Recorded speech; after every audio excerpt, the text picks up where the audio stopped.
AJSU party का 40वां स्थापना दिवस एवं जनाक्रोश मार्च का धनबाद में भव्य आयोजन किया गया, जिसमें धनबाद के गोल्फ ग्राउंड से लेकर कोयला नगरी तक पैदल यात्रा निकाली गई, जिसमें 20,000 कार्यकर्ता पहुंचे। पार्टी सुप्रीमो श्री सुदेश महतो जी, गिरिडीह सांसद चंद्र प्रकाश चौधरी, पीयूष चौधरी, लंबोदर महतो, पूर्व हजारीबाग लोकसभा प्रत्याशी एवं आजसू केंद्रीय प्रवक्ता संजय मेहता, बबलू मेहता, सिद्धांत शंकर राय, ऋषभ राज, धीरज कुमार ठाकुर, अफसर अंसारी, ओम कुमार मांडू, विधायक तिवारी महतो जी एवं पूरे झारखंड प्रदेश आजसू कार्यकर्ता पहुंचे इस सम्मेलन में। आजसू पार्टी जिंदाबाद, आजसू पार्टी जिंदाबाद।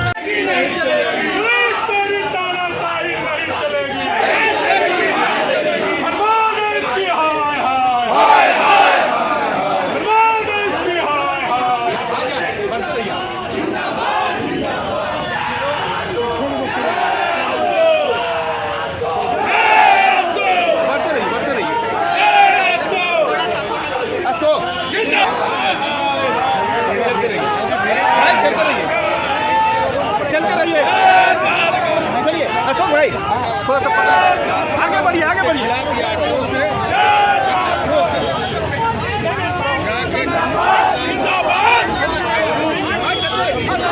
जिंदाबाद भाई, आगे बढ़िए, आगे बढ़िए।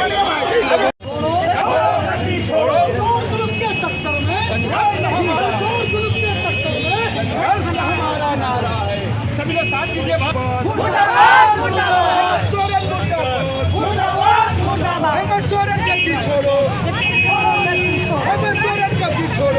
कैमरा में लेइए।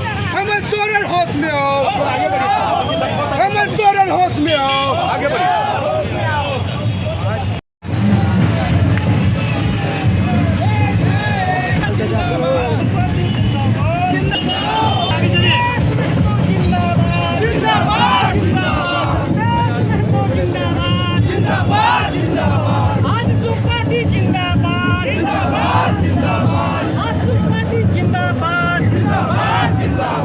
जिला प्रशासन होश में आओ, होश में आओ, होश में आओ। जिला प्रशासन होश में आओ, होश में आओ, होश में आओ। एसएसपी तेरी मनमानी नहीं चलेगी, नहीं चलेगी, नहीं चलेगी। एसएसपी तेरी मनमानी नहीं चलेगी। ये स्थापना दिवस तो हर साल 22 जून को हम लोग मनाते हैं, लेकिन इस बार का जो स्थापना दिवस है वो खासकर जो झारखंड सरकार का जो रवैया है उससे आम जनता पूरी तरह से नाराज है। चाहे युवा कहिए, महिला कहिए, चाहे स्टूडेंट कहिए, किसान कहिए, सारे लोग जो है नाराज है।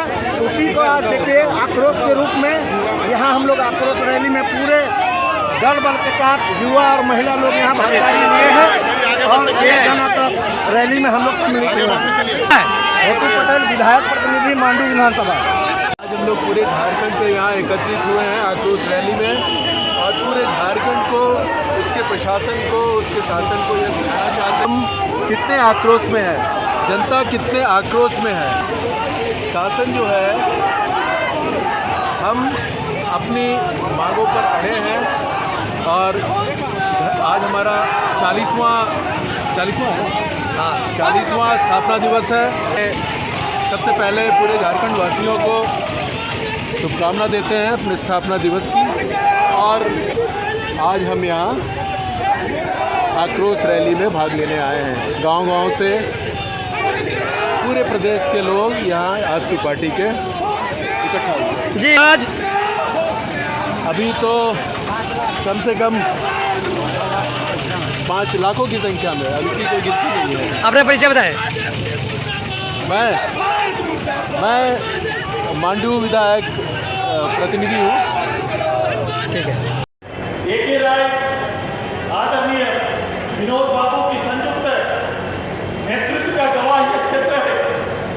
मुझे कहा गया कि भाई शहीदों की सूची रखी जाए। मेरे पार्टी के एक पदाधिकारी को कहा तो उन्होंने देश की आज़ादी के संघर्ष लड़ने वाले वीरों का नाम तो लिया, पार्टी के शहादत और शहीद लोगों का नाम लिया, लेकिन मैंने कहा नहीं, हमारी इस पूरी अवस्था में गुरुजी का नेतृत्व हम अलग नहीं कर सकते हैं। के राय जी को अलग नहीं कर सकते हैं। विनोद बाबू की इतनी बड़ी भूमिका रही है जिससे हम खुद को अलग नहीं कर सकते। उनकी भूमिका को निश्चित रूप से संगठन सलामी देगा, उनके आदर्शों का सम्मान करेगा। मैं उनके जीवन के हर घटना को मैं आदर्श के रूप में नहीं मानता, लेकिन संगठित रूप से इस मकसद को लड़ने में उनकी बड़ी भूमिका रही है, जिसको आदर्श मानते हैं और उनका सम्मान करते हैं। ये सम्मान आज के दिन में बहुत मायने रखता है कि आदरणीय गुरुजी इस धरती पर नहीं है, उनकी पार्टी का नेतृत्व है, खुद नेतृत्व कर रहा है।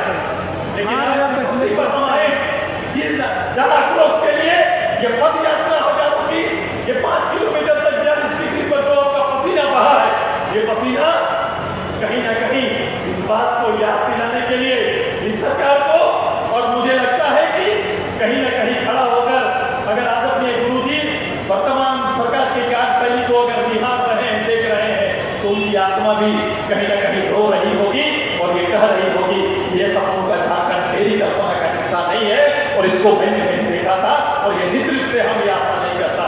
निश्चित रूप से होता है। आज बड़ा चिंतनीय विषय है। बीच के काल में, बीच के समय पर क्रांति के नाम पर भ्रांति फैलाने वाले लोगों की भी एक कड़ी सामने आई। मैं ये जानता था, एक दूरदृष्टि राजनीति को समझने वाला हर व्यक्ति इस बात को जानता कि आने वाला होना क्या है। एक बनाए एक व्यवस्था को, नौजवानों को एक गलत दिशा में ले जाने की, एक परंपरा को फिर से नई सिरा में कोई नए रूप से गढ़ने के लिए आया।